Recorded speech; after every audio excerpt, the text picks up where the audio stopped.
Prime time bulletin के प्रायोजक हैं Arth skin and fitness centre, Bharat का पहला व एकमात्र QAI accredited centre, US FDA and European Union approved equipments, Arth building, Madhuban, Udaipur. नमस्कार, मैं हूं ज्योति। आप देख रहे हैं news 91 Rajasthan. Prime time bulletin में आपका स्वागत है। प्रदेश और संभाग की ताजा तरीन खबरों के लिए हमारा चैनल सब्सक्राइब करें और बेल आइकन जरूर दबाएं।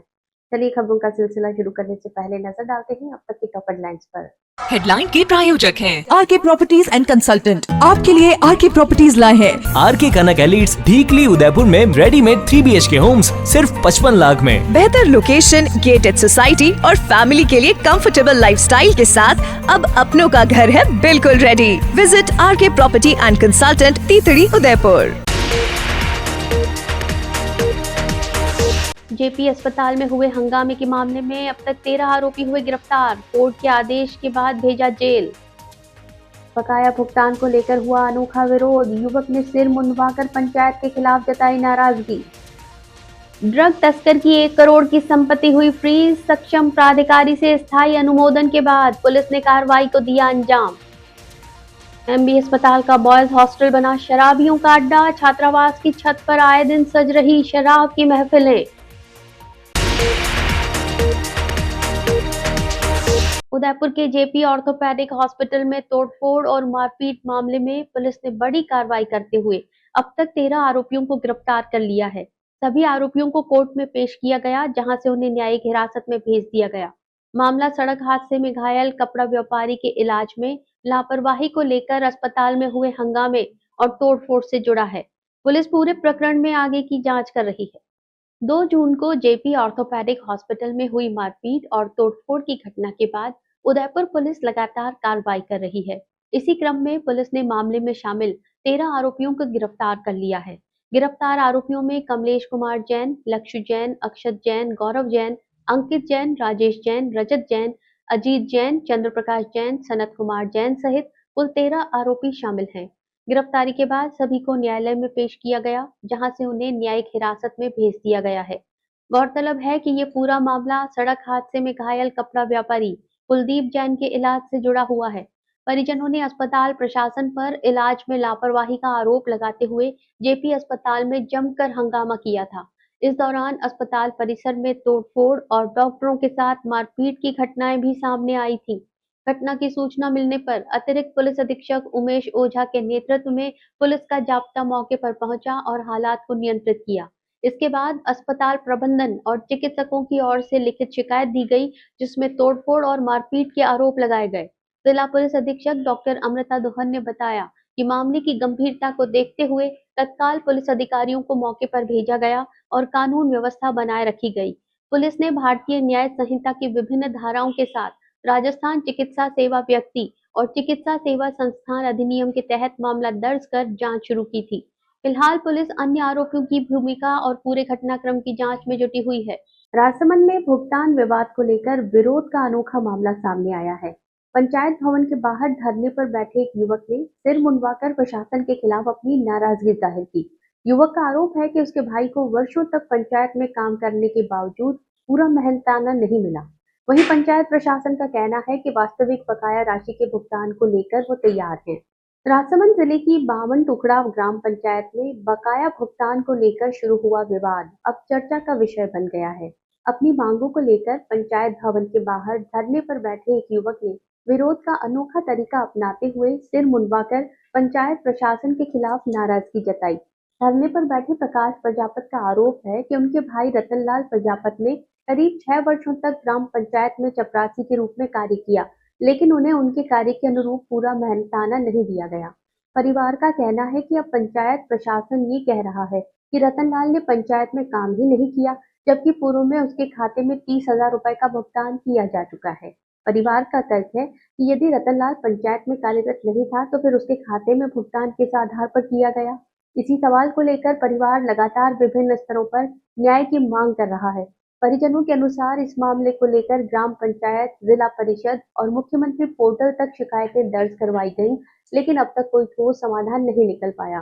समाधान नहीं मिलने पर परिवार ने पंचायत भवन के बाहर धरना शुरू कर दिया। धरने के दौरान प्रकाश प्रजापति ने सिर मुंडवाकर प्रशासन का ध्यान अपनी मांगों की ओर आकर्षित करने का प्रयास किया और बकाया भुगतान जल्द दिलाने की मांग की। विरोध का ये तरीका अब पूरे क्षेत्र में चर्चा का विषय बन गया है। वहीं पंचायत प्रशासक लहरी लाल दवे ने इन आरोपों पर अपना पक्ष रखते हुए कहा कि रतनलाल प्रजापति उनके सरपंच बनने से पहले पंचायत में कार्यरत था। उनके अनुसार पिछले 3 वर्षों से रतनलाल पंचायत में कोई कार्य नहीं कर रहा है, लेकिन इसके बावजूद भुगतान की मांग की जा रही है। पंचायत प्रशासक लहरी लाल दवे का कहना है कि पंचायत की ओर से वास्तविक और नियमानुसार देय बकाया राशि का भुगतान करने के लिए प्रशासन पूरी तरह तैयार है। फिलहाल मामले को लेकर दोनों पक्ष अपने अपने दावे कर रहे हैं। पेमेंट नहीं दे रहे, बस ये बात है। 6.5 साल ऊपर हुआ है, 6.5 साल से ऊपर है, लेकिन कम नहीं। कितने पैसे? लग 2000 महीने का है। 1,56,000। हाँ, लग कितने? 1,56,000। और कितने दे रहे हैं? अब 80 बोला, बोले 5 और दे देंगे। 85 पहले 80 बोला था सचिव ने, और बोले सरपंच साहब ने बोला 85 दे देंगे। पहले क्या बोला? पहले तो बोले था कि यहाँ कोई काम नहीं करता था। फिर बाद में ये कार्रवाई की। फिर 2-3 दिन पहले हमारे को बुलाया यहाँ पे, तो बोले वापस रख दूंगा, तेरे को 3,000 रुपये दूंगा, और 3 साल के पकड़े 72,000 रुपये, और 15 वो 30 का चेक दिया था, वो 15 इसके लड़के ने ले लिया, और 15 वो मिला के 85 बोले थे। मेरा नाम प्रकाश प्रजापति है और ग्राम पंचायत बामन टोंगड़ा, ये मेरा भाई है रतनलाल प्रजापति। पिछले 6 वर्षों से ग्राम पंचायत में उसका पेमेंट बाकी है। कितनी बार शिकायत है कि अवगत भी कराया, सरपंच सचिव को भी कराया, लेकिन देने का नाम नहीं। ये चपरासी के पद पे थे। कितने रुपए महीने के थे? 2000 महीने के हिसाब से थे, तो 6.5 साल का आप हिसाब कर लो, 1,56,000 रुपये होता था। मैंने शिकायतें की, उन्होंने लिख के पहले तो लिख के दिया कि भाई कोई कार्यरत चपरासी था ही नहीं। फिर दूसरी बार मैं आया, खुद आया यहाँ, तो उन्होंने कबूल किया। मैं बोला यार नहीं थे, तो 30,000 रुपये अकाउंट में डाला, वो किसके थे? मेरे खाते में तो उन्होंने नहीं डाले। तो फिर वो 30,000 रुपये 15,000 रुपये में से तो वो सरपंच का लड़का लेके आया, 15 इसको दिए। और फिर बाद में बोलता है नहीं काम किया ही नहीं, और काम नहीं किया तो पैसे क्यों डाले खातिर, है ना? अधिकारी को किसको बताया? अधिकारी को मैंने सीओ साहब से बात की, जयपुर तक पूरी शिकायतें करती थी, राजसमंद शासन प्रशासन को पूरी शिकायतें कर, लेकिन कोई सुनवाई नहीं है। पूनम फर्नीचर 31 वर्षों से आपकी सेवा में। Office, hospitals, hotels, college, corporate और सभी तरह के गवर्नमेंट इंस्टीट्यूशंस में टर्नकी प्रोजेक्ट्स विशेषज्ञ पूनम फर्नीचर्स आपके लिए लाए हैं 0 डाउन पेमेंट 0% ब्याज पर आसान ऋण योजना। घर के आंगन सा लगे ससुराल का हर कोना। पूनम फर्नीचर के बिना बिटिया ससुराल न जाए। Poonam furnitures, Hiranmagri, sector 5, main road, Udaipur. Chittorgarh जिले में अवैध मादक पदार्थ तस्करी के खिलाफ चलाए जा रहे ऑपरेशन त्रिनेत्र के तहत पुलिस ने बड़ी कार्रवाई को अंजाम दिया है।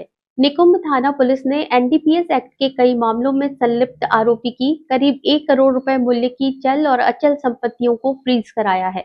नई दिल्ली स्थित सक्षम प्राधिकारी से स्थायी अनुमोदन मिलने के बाद आरोपी के मकान और 4 वाहनों पर कार्रवाई की गई। मादक पदार्थ तस्करी से अर्जित अवैध संपत्तियों पर शिकंजा कसते हुए चित्तौड़गढ़ पुलिस ने एक और बड़ी कार्रवाई को अंजाम दिया है। विशेष अभियान ऑपरेशन त्रिनेत्र के तहत निकुंभ थाना पुलिस ने एनडीपीएस एक्ट के विभिन्न मामलों में शामिल तस्कर रतनलाल जाट की लगभग 1 करोड़ रुपए मूल्य की चल और अचल संपत्तियों को फ्रीज कराया है। जिला पुलिस अधीक्षक धर्मेंद्र सिंह ने बताया कि पुलिस महानिरीक्षक उदयपुर रेंज गौरव श्रीवास्तव के निर्देशानुसार मादक पदार्थ तस्करों के खिलाफ सख्त कार्रवाई की जा रही है। इसी क्रम में अतिरिक्त पुलिस अधीक्षक मुकुल शर्मा के निर्देशन और डीएसपी बड़ी सादड़ी देशराज कुलदीप के सुपरविजन में आरोपी की संपत्तियों की जांच की गई। पुलिस जांच में सामने आया कि रतनलाल जाट के खिलाफ उदयपुर जिले के डबोक थाना, सिरोही जिले के रेवदर थाना, बाड़मेर जिले के गुड़ामालानी थाना और चित्तौड़गढ़ जिले के भादसोड़ा थाना में एनडीपीएस एक्ट के तहत विभिन्न प्रकरण दर्ज हैं। जांच के दौरान ये भी सामने आया कि आरोपी ने अवैध मादक पदार्थ तस्करी से अर्जित धन से एक आलीशान मकान बनाया था। इसके अलावा आरोपी ने अपने पुत्र राजमल जाट के नाम पर स्कॉर्पियो, मोटरसाइकिल, स्कूटी और ट्रैक्टर सहित 4 वाहन भी खरीदे थे। पुलिस ने इन संपत्तियों को फ्रीज कराने के लिए 4 मई को नई दिल्ली स्थित सक्षम प्राधिकारी और प्रशासक को प्रस्ताव भेजा था। सुनवाई के बाद भारत सरकार के सक्षम अधिकारी द्वारा स्थायी अनुमोदन जारी किया गया, जिसके बाद आरोपी के मकान और 4 वाहनों को फ्रीज कर दिया गया। पुलिस के अनुसार फ्रीज की गई संपत्तियों का कुल अनुमानित मूल्य करीब 1 करोड़ रुपए है। कार्रवाई में निकुंभ थानाधिकारी राम सिंह, हेड कांस्टेबल उगमा राम सहित पुलिस टीम की महत्वपूर्ण भूमिका रही। पुलिस का कहना है कि मादक पदार्थ तस्करों के खिलाफ ऐसी कार्रवाई आगे भी लगातार जारी रहेगी।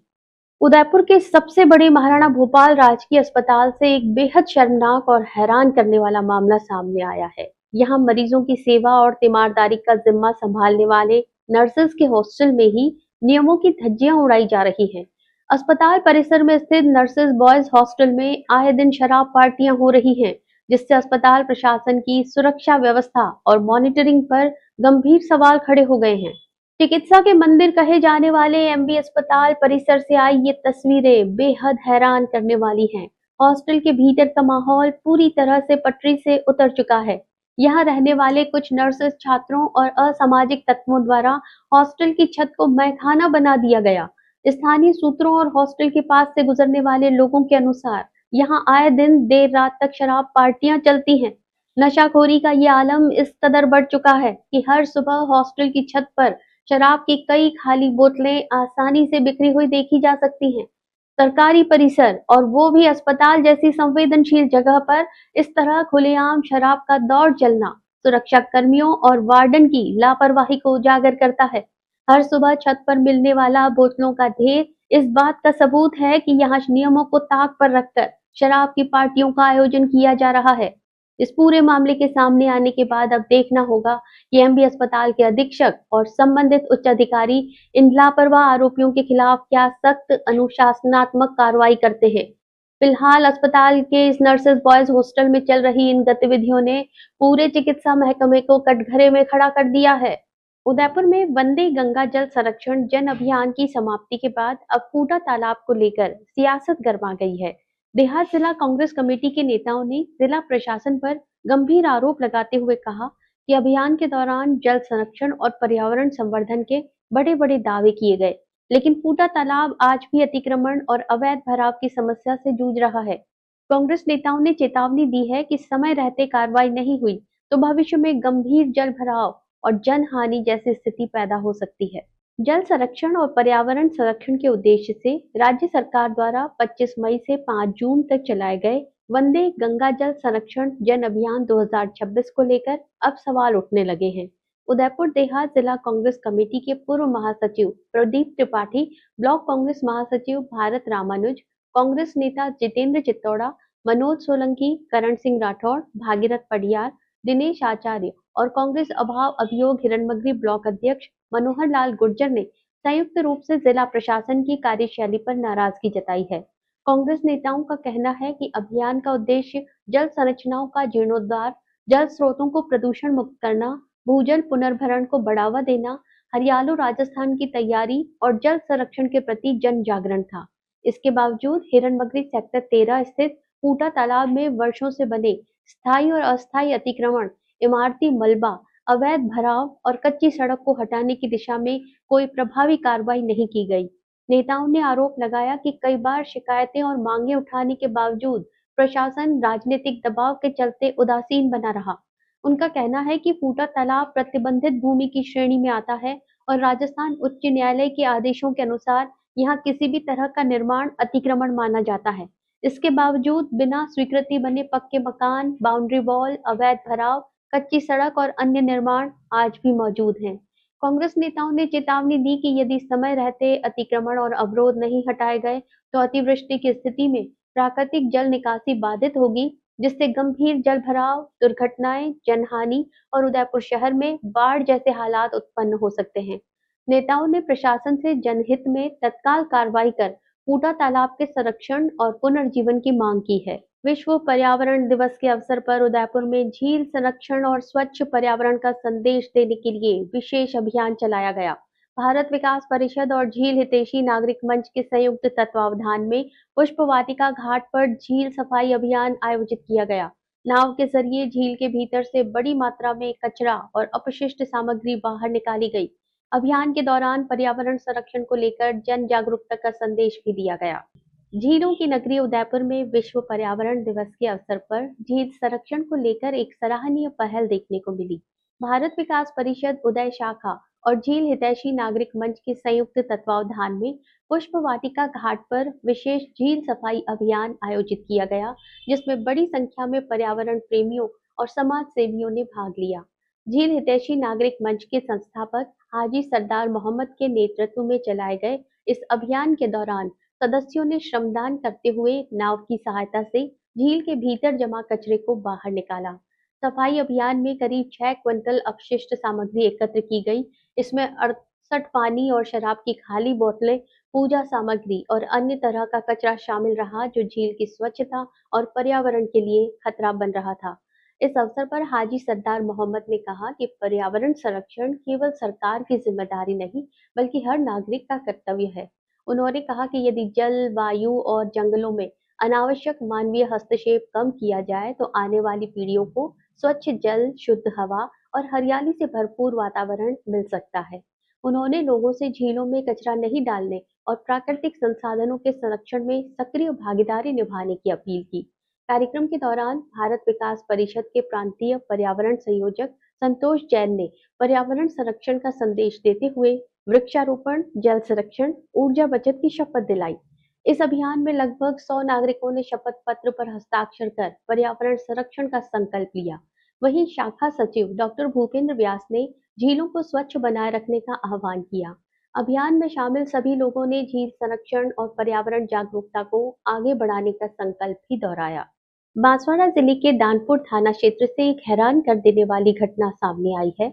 घर के पालने में सो रहे 6 माह के मासूम पर जंगली सियार ने हमला कर दिया। सियार ने बच्चे के चेहरे और मुंह को बुरी तरह नोच डाला, जिससे वो गंभीर रूप से घायल हो गया। फिलहाल मासूम का जिला अस्पताल में उपचार जारी है। बांसवाड़ा जिले के दानपुर थाना क्षेत्र के कुंडल जाम्बापाड़ा गांव में जंगली सियार के हमले से हड़कंप मच गया। घटना उस समय हुई जब घर के बाहर पालने में सो रहे एक 6 माह के मासूम पर सियार ने हमला कर दिया।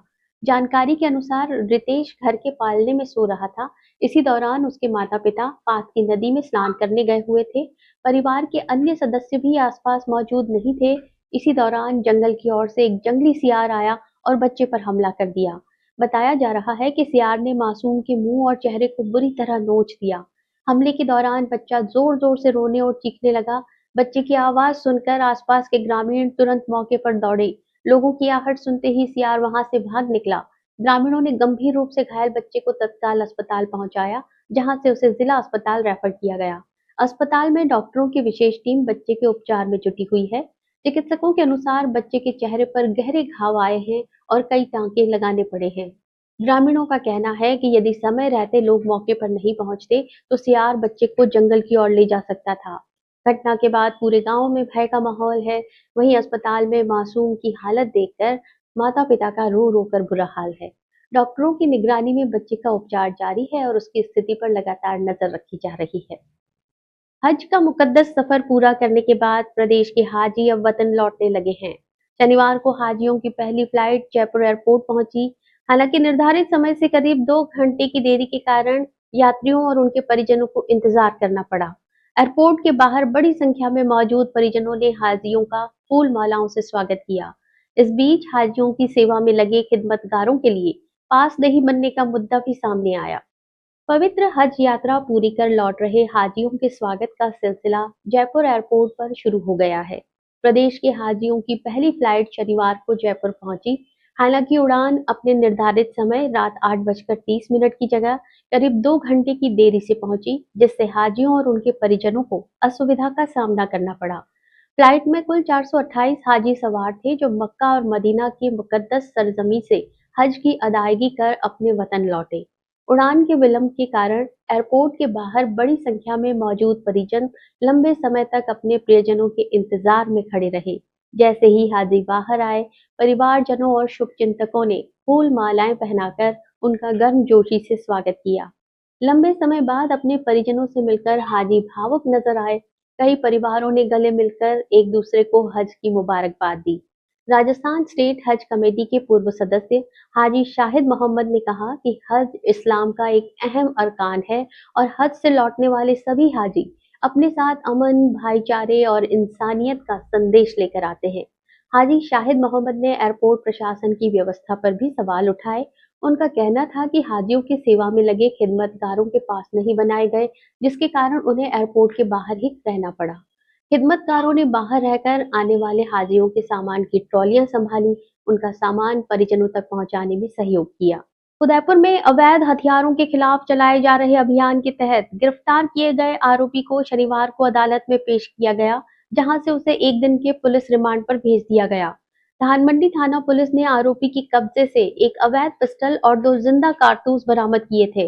अब पुलिस रिमांड के दौरान आरोपी से हथियार की खरीद फरोख्त और उसके नेटवर्क को लेकर पूछताछ की जा रही है। अवैध हथियार रखने के मामले में गिरफ्तार आरोपी मोहम्मद अमान उर्फ लकी उर्फ माया को शनिवार को न्यायालय में पेश किया गया। सुनवाई के बाद अदालत ने आरोपी को 1 दिन के पुलिस रिमांड पर भेज दिया। अब धानमंडी थाना पुलिस आरोपी से हथियार के स्रोत और उससे जुड़े अन्य पहलुओं को लेकर गहन पूछताछ कर रही है। ये कार्रवाई जिला पुलिस अधीक्षक डॉक्टर अमृता दुहन द्वारा अवैध हथियारों के खिलाफ चलाए जा रहे विशेष अभियान के तहत की गई। अतिरिक्त पुलिस अधीक्षक शहर उमेश ओझा और नगर पश्चिम वृत्ताधिकारी राजेश यादव के सुपरविजन में धानमंडी थानाधिकारी भंवरलाल के नेतृत्व में पुलिस टीम ने आरोपी मोहम्मद अमान उर्फ लकी उर्फ माया को गिरफ्तार किया था। कार्रवाई के दौरान पुलिस ने आरोपी के कब्जे से एक अवैध पिस्टल और 2 जिंदा कारतूस बरामद किए। बरामदगी के बाद पुलिस ने आरोपी को गिरफ्तार कर उसके खिलाफ आर्म्स एक्ट के तहत मामला दर्ज किया। पुलिस का मानना है कि रिमांड अवधि के दौरान पूछताछ में अवैध हथियार की खरीद, सप्लाई चेन और इससे जुड़े अन्य व्यक्तियों के बारे में महत्वपूर्ण जानकारी मिल सकती है। इसी दिशा में जांच को आगे बढ़ाया जा रहा है। उदयपुर शहर के ट्रांसपोर्ट नगर के निकट जनकपुरी क्षेत्र में पिछले करीब 2 वर्षों से लोग एक गंभीर समस्या से जूझ रहे हैं। नाले का गंदा पानी लगातार सड़क पर बह रहा है, जिससे आमजन और वाहन चालकों को भारी परेशानी का सामना करना पड़ रहा है। स्थानीय लोगों का आरोप है कि कई अधिकारी मौके का निरीक्षण कर चुके हैं, लेकिन अब तक स्थायी समाधान नहीं हो पाया है। उदयपुर के जनकपुरी क्षेत्र में ट्रांसपोर्ट नगर के पास एक ऐसी समस्या बनी हुई है जिसका समाधान पिछले 2 वर्षों में भी नहीं निकल पाया है। स्थानीय लोगों के अनुसार ट्रांसपोर्ट नगर से लेकर बेड़वा क्षेत्र तक नाले का गंदा पानी लगातार सड़क पर बह रहा है, जिसने क्षेत्रवासियों की मुसीबतें बढ़ा दी हैं। सड़क पर फैले इस गंदे पानी के कारण राहगीरों और वाहन चालकों को रोजाना परेशानियों का सामना करना पड़ता है। कई स्थानों पर सड़क की स्थिति भी खराब हो चुकी है। लगातार पानी बहने से बदबू और गंदगी की समस्या भी बढ़ रही है, जिससे आसपास रहने वाले लोगों में नाराजगी है। स्थानीय निवासियों का कहना है कि इस समस्या को लेकर कई बार प्रशासन और संबंधित विभागों को शिकायतें दी जा चुकी हैं। पिछले 2 वर्षों के दौरान कई अधिकारी मौके का निरीक्षण करने पहुंचे, स्थिति का जायजा लिया और समाधान का आश्वासन देकर लौट गए, लेकिन धरातल पर कोई ठोस कार्रवाई नहीं हुई। क्षेत्रवासियों का आरोप है कि बरसात के मौसम में स्थिति और गंभीर हो जाती है। सड़क पर पानी भरने से दुर्घटनाओं का खतरा बढ़ जाता है, जबकि पैदल चलने वालों को भी भारी दिक्कतों का सामना करना पड़ता है। लगातार बहते पानी से आसपास का वातावरण भी प्रभावित हो रहा है। स्थानीय लोगों ने प्रशासन से मांग की है कि समस्या का स्थायी समाधान किया जाए और नाले के पानी की निकासी की उचित व्यवस्था सुनिश्चित की जाए। मॉनसून सीजन की दस्तक के साथ ही पर्यटन नगरी उदयपुर के लिए एक बड़ी खुशखबरी सामने आई है। प्रमुख travel portal tickets to trip द्वारा जारी भारत के टॉप 15 मॉनसून डेस्टिनेशन की सूची में उदयपुर को देश भर में तीसरा स्थान मिला है। खास बात यह है कि राजस्थान से केवल 2 शहर इस सूची में शामिल हुए हैं। उदयपुर की इस उपलब्धि से पर्यटन क्षेत्र में उत्साह का माहौल है। झीलों की नगरी उदयपुर एक बार फिर राष्ट्रीय स्तर पर अपनी खास पहचान बनाने में सफल रही है। मॉनसून की आहट के साथ प्रमुख travel portal tickets to trip ने वर्ष 2026 के लिए भारत के टॉप 15 मॉनसून डेस्टिनेशंस की सूची जारी की है, जिसमें उदयपुर को देश भर में तीसरा स्थान मिला है। देश के विभिन्न पर्यटन स्थलों के बीच मिली ये रैंकिंग उदयपुर की प्राकृतिक सुंदरता, झीलों, पहाड़ियों और मॉनसून के दौरान यहाँ के आकर्षक नजारों की लोकप्रियता को दर्शाती है। बरसात के मौसम में फतेह सागर, पिछोला, स्वरूप सागर सहित शहर की झीलें और आसपास की हरियाली पर्यटकों को विशेष रूप से आकर्षित करती हैं। इस प्रतिष्ठित सूची में केरल का मुन्नार पहले और गोवा दूसरे स्थान पर रहा है, जबकि उदयपुर ने तीसरा स्थान हासिल कर देश के प्रमुख पर्यटन स्थलों में अपनी मजबूत उपस्थिति दर्ज कराई है। खास बात यह भी है कि राजस्थान से केवल 2 शहरों को इस सूची में जगह मिली है। उदयपुर के अलावा राज्य का प्रसिद्ध हिल स्टेशन माउंट आबू 12वें स्थान पर रहा। इससे साफ है कि मॉनसून पर्यटन के लिहाज से उदयपुर देश के सबसे पसंदीदा स्थलों में शामिल हो चुका है। पर्यटन विशेषज्ञों का मानना है कि इस उपलब्धि से आगामी मॉनसून सीजन में उदयपुर आने वाले पर्यटकों की संख्या में और बढ़ोतरी हो सकती है। होटल, ट्रैवल और हॉस्पिटैलिटी सेक्टर को भी इसका सीधा लाभ मिलने की उम्मीद है। बांसवाड़ा में जिला अस्पताल के पालना घर में करीब 3 से 4 दिन की नवजात बच्ची लावारिस हालत में मिली। बच्ची के रोने की आवाज सुनकर अस्पताल कर्मी मौके पर पहुंचे और उसे अस्पताल में एडमिट कराया। घटना की जानकारी पुलिस और बाल कल्याण समिति को भी दी गई। फिलहाल नवजात का SNCU वार्ड में उपचार जारी है और पुलिस मामले की जांच में जुटी हुई है। बांसवाड़ा जिला अस्पताल परिसर में उस समय हड़कंप मच गया जब पालना घर से एक नवजात बच्ची के रोने की आवाज सुनाई दी। मौके पर पहुंचे अस्पताल कर्मियों ने देखा कि करीब 3 से 4 दिन की मासूम बच्ची पालना घर में छोड़ दी गई थी। अस्पताल स्टाफ ने तत्काल बच्ची को अपने संरक्षण में लिया और उसकी स्वास्थ्य जांच करवाई। चिकित्सकों द्वारा नवजात को आवश्यक चिकित्सा सुविधा उपलब्ध कराई गई। बच्ची की स्थिति को देखते हुए उसे SNCU वार्ड में भर्ती किया गया, जहां उसका उपचार जारी है। घटना की जानकारी मिलते ही अस्पताल प्रशासन ने बाल कल्याण समिति और कोतवाली थाना पुलिस को सूचित किया। सूचना के बाद पुलिस टीम अस्पताल पहुंची और पूरे मामले की जानकारी जुटाई। पुलिस अब ये पता लगाने का प्रयास कर रही है कि नवजात को पालना घर में छोड़कर जाने वाला व्यक्ति कौन था और किन परिस्थितियों में बच्ची को यहाँ छोड़ा गया। जांच के तहत अस्पताल परिसर में लगे CCTV कैमरों की फुटेज खंगाली जा रही है। पुलिस को उम्मीद है कि फुटेज के आधार पर नवजात को छोड़कर जाने वाले व्यक्ति की पहचान की जा सकेगी। फिलहाल मासूम बच्ची सुरक्षित है और डॉक्टरों की निगरानी में उसका इलाज जारी है। वहीं इस घटना ने एक बार फिर समाज को सोचने पर मजबूर कर दिया है कि आखिर ऐसी कौन सी परिस्थितियां होती हैं जिनमें एक नवजात को जन्म के कुछ ही दिनों बाद अपने परिजनों से दूर होना पड़ता है। बांसवाड़ा में सरकारी जमीन पर अवैध मिट्टी दोहन के खिलाफ जिला विशेष शाखा ने बड़ी कार्रवाई की है। नगर परिषद क्षेत्र की सरकारी भूमि पर चल रहे अवैध खनन के दौरान टीम ने मिट्टी से भरे 2 ट्रैक्टर ट्रॉली जब्त किए हैं। हालांकि कार्रवाई के दौरान JCB चालक मशीन लेकर मौके से फरार हो गया। पुलिस ने JCB का नंबर नोट कर लिया है और अब वाहन मालिक और चालक के खिलाफ कार्रवाई की तैयारी की जा रही है। बांसवाड़ा में सरकारी भूमि पर अवैध मिट्टी दोहन की शिकायत मिलने के बाद जिला विशेष शाखा ने त्वरित कार्रवाई करते हुए खनन माफियाओं पर शिकंजा कसना शुरू कर दिया। पुलिस अधीक्षक सुधीर जोशी के निर्देश पर जिला विशेष शाखा की टीम नगर परिषद क्षेत्र के धामनिया इलाके में पहुंची, जहां सरकारी जमीन से बड़े स्तर पर अवैध रूप से मिट्टी निकासी का काम किया जा रहा था। मौके पर पहुंचते ही टीम ने देखा कि मिट्टी का दोहन जारी है और ट्रैक्टर ट्रॉलियों में मिट्टी भरकर परिवहन किया जा रहा है। कार्रवाई की भनक लगते ही JCB चालक मशीन लेकर मौके से फरार हो गया। जिला विशेष शाखा के अधिकारियों ने उसका पीछा भी किया, लेकिन संकरे और सिंगल रास्तों का फायदा उठाकर चालक JCB सहित भागने में सफल रहा। हालांकि टीम ने JCB का रजिस्ट्रेशन नंबर नोट कर लिया है। अधिकारियों का कहना है कि वाहन नंबर के आधार पर JCB मालिक और चालक की पहचान कर उनके खिलाफ नियमानुसार कार्रवाई की जाएगी। कार्रवाई के दौरान टीम ने मौके से मिट्टी से भरे 2 ट्रैक्टर ट्रॉली जब्त कर लिए। इसके बाद पूरे मामले की सूचना खनन विभाग को भी दे दी गई है, ताकि विभागीय स्तर पर आगे की कार्रवाई की जा सके। ये कार्रवाई जिला विशेष शाखा के भंवरलाल मेघवाल के नेतृत्व में की गई। पुलिस और खनन विभाग की संयुक्त कार्रवाई से अवैध खनन और मिट्टी दोहन करने वालों में हड़कंप मच गया है। प्रशासन ने संकेत दिए हैं कि सरकारी जमीन पर अवैध खनन और प्राकृतिक संसाधनों की चोरी करने वालों के खिलाफ आगे भी सख्त कार्रवाई जारी रहेगी।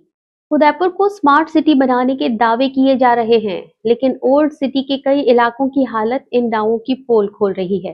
रावजी का हाटा क्षेत्र की गणेश कॉलोनी में स्मार्ट सिटी के कार्य पूरे होने के बाद भी सीवरेज का गंदा पानी सड़कों पर बह रहा है।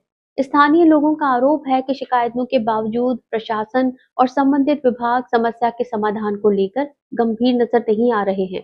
एक और प्रशासन उदयपुर को विश्व स्तरीय स्मार्ट सिटी बनाने के दावे करता है, वहीं दूसरी ओर शहर के पुराने इलाकों में मूलभूत सुविधाओं की बदहाली आम लोगों की परेशानी का कारण बनी हुई है।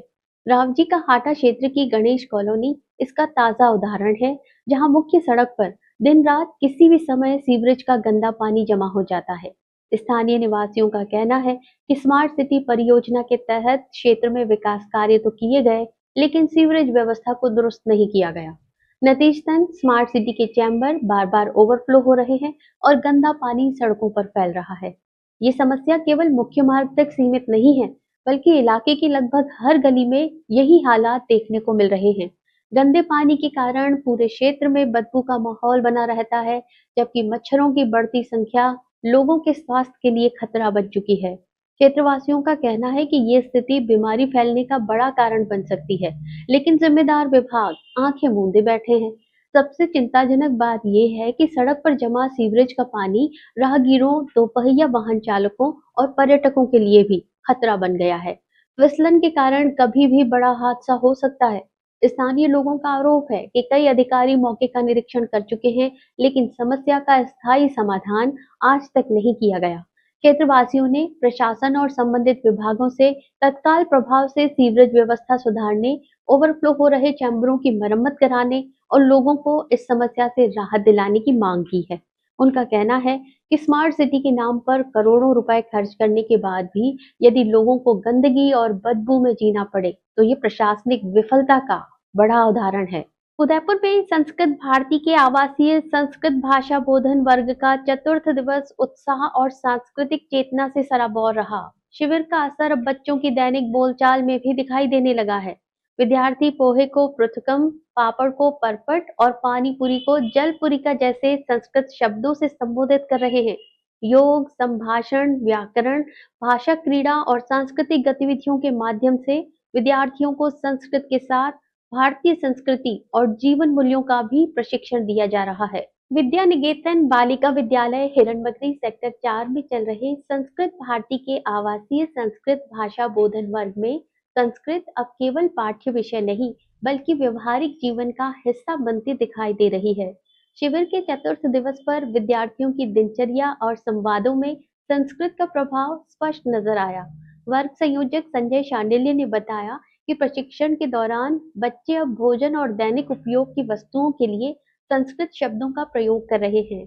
पोहे को पृथकम, खीर को पायसम, सेवइयों को सूत्रिका, बाटी को अंगारिका, आइसक्रीम को पयोहिमम, जलेबी को कुंडलिका, हलवे को संयाव, दलिये को यवागु, पापड़ को परपट, बिस्किट को सुपिष्टकम, पनीर को आमिक्षा, दाल को सूप और पानी पूरी को जलपुरिका कहा जा रहा है। दिन की शुरुआत एकात्मता स्रोत के सामूहिक गायन से हुई। इसके बाद योग प्रशिक्षक कुलदीप जोशी और ईशा पालीवाल के निर्देशन में विद्यार्थियों ने योगाभ्यास कर शारीरिक और मानसिक विकास का प्रशिक्षण प्राप्त किया। संभाषण और व्याकरण सत्रों में संस्कृत के दैनिक प्रयोग वाले वाक्यों का अभ्यास कराया गया और चतुर्थी और पंचमी विभक्ति के प्रयोगों को सरल तरीके से समझाया गया। सायंकालीन भाषा क्रीड़ा सत्र विद्यार्थियों के लिए आकर्षण का केंद्र रहा, जहां खेल खेल में संस्कृत शब्दावली और संभाषण कौशल विकसित किए गए। विभाग संयोजक दुष्यंत न्यागता ने संस्कृत संभाषण के महत्व पर प्रकाश डालते हुए इसे भारतीय ज्ञान, विज्ञान और संस्कृति की आधारशिला बताया। चलते चलते फिर नजर डालते हैं अब तक की टॉप हेडलाइंस पर। हेडलाइन के प्रायोजक हैं आरके प्रॉपर्टीज एंड कंसल्टेंट। आपके लिए आरके प्रॉपर्टीज लाए हैं आरके कनक एलिट्स ढीकली उदयपुर में रेडीमेड 3 BHK होम्स सिर्फ 55 लाख में। बेहतर लोकेशन, गेटेड सोसाइटी और फैमिली के लिए कंफर्टेबल लाइफस्टाइल के साथ अब अपनों का घर है बिल्कुल ready. Visit RK property and consultant, तीतड़ी, उदयपुर। जेपी अस्पताल में हुए हंगामे के मामले में अब तक 13 आरोपी हुए गिरफ्तार। कोर्ट के आदेश के बाद भेजा जेल। बकाया भुगतान को लेकर हुआ अनोखा विरोध। युवक ने सिर मुंडवाकर पंचायत के खिलाफ जताई नाराजगी। ड्रग तस्कर की 1 करोड़ की संपत्ति हुई फ्रीज। सक्षम प्राधिकारी से स्थायी अनुमोदन के बाद पुलिस ने कार्रवाई को दिया अंजाम। एमबी अस्पताल का बॉयज हॉस्टल बना शराबियों का अड्डा। छात्रावास की छत पर आए दिन सज रही शराब की महफिलें। अपने स्मार्टफोन पर प्रदेश भर की खबरों से अपडेट रहने के लिए आज ही हमारा चैनल सब्सक्राइब करें और बेल आइकन जरूर दबाएं। फिलहाल इस बुलेटिन में इतना ही। दीजिए इजाजत ज्योति को। आप देखते रहिए न्यूज़ 91 राजस्थान। नमस्कार। प्राइम टाइम बुलेटिन के प्रायोजक हैं Arth skin and fitness centre, Bharat का पहला व एकमात्र QAI accredited center, US FDA and European Union approved equipments, earth building, Madhuban, Udaipur. ये है चैनल 91 प्लस नेटवर्क और आप देख रहे हैं न्यूज़ 91। न्यूज़ 91, आवाज हम सबकी।